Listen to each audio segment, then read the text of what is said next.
మీరు వద్దనుకున్నా నేనైతే ఇచ్చేసినట్టే. పెట్టావుగా, ఇక వెళ్ళు. ఓ, రాంగ్ టైంలో వచ్చాననిపిస్తోంది. సిచ్యువేషన్ ఎలా ఉన్నా ఉమ్మడి కుటుంబాన్ని కళ్ళారా చూశానని సంతోషంగా ఉంది. Excuse me madam.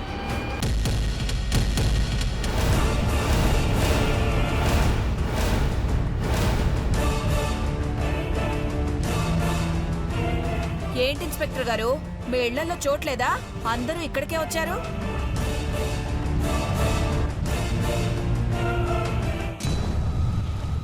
డ్యూటీ మీదే వచ్చాం madam.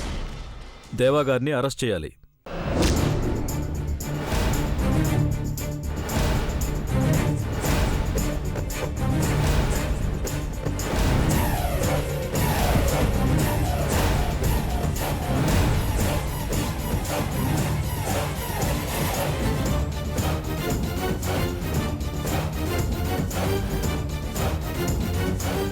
Are you mad?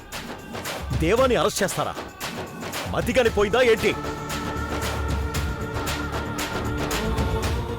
Hello inspector, టీవీలో న్యూస్ చూసి బేడీలు పట్టుకుని వస్తే అరెస్ట్ చేయమని చేతులు చాచుకుని ఉంటారనుకున్నావా? దేవా గురించి తెలుసా మీకు? నాకు అందరి గురించి తెలుసు, కంపెనీ గురించి తెలీదు. మీకు తెలియని విషయం ఏంటంటే అరెస్ట్ వారెంట్తోనే వచ్చాను.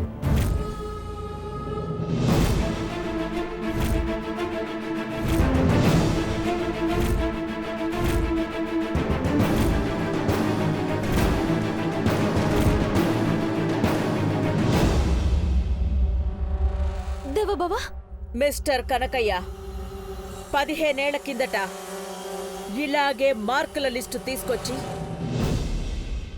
2 మార్కుల్లో ఇన్స్పెక్టర్ ఉద్యోగం పోయిందని ప్రాధేయపడితే హోమ్ మినిస్టర్తో మాట్లాడి ఉద్యోగం వచ్చేలా చేశాను.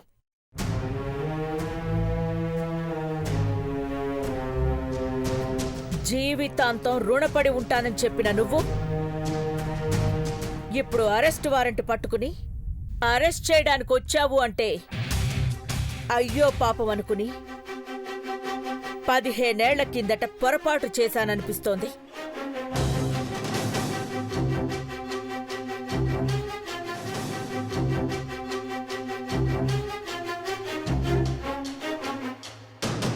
సారీ మేడం, అన్నం పెట్టిన చేతులకు సంఖ్యలు వేయాల్సి వస్తుందని కల్లో కూడా ఊహించలేదు. పేదవాడి జీవితం నిలబడాలని మీరు నాకు జాబ్ ఇప్పించారు. లంచం ఇవ్వాల్సి వస్తుందని మీ కాళ్ళు పట్టుకుంటే కనికరించి నేను కాకి చొక్కా వేసుకునేలా చేశారు.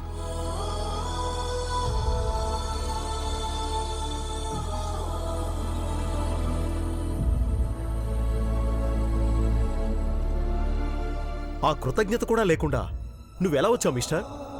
నా డ్యూటీ నేను కరెక్ట్గా చేయాలని మీరే చెప్పారు కదా సార్.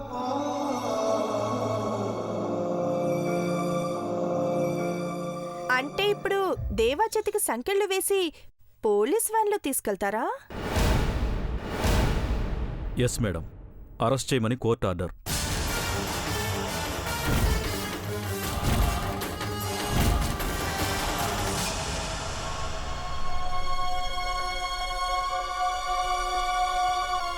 మేము ఒప్పుకో. కంపెనీ నకిలీ ప్రోడక్ట్స్ అమ్మిందని ప్రూవ్ చేయమనండి, అప్పుడు చూసుకుందాం. మహి, నువ్వు ఆగు.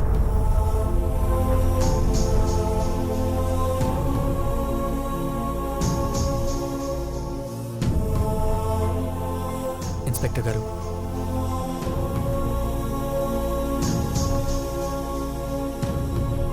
అరెస్ట్ చేయండి. బ్రో,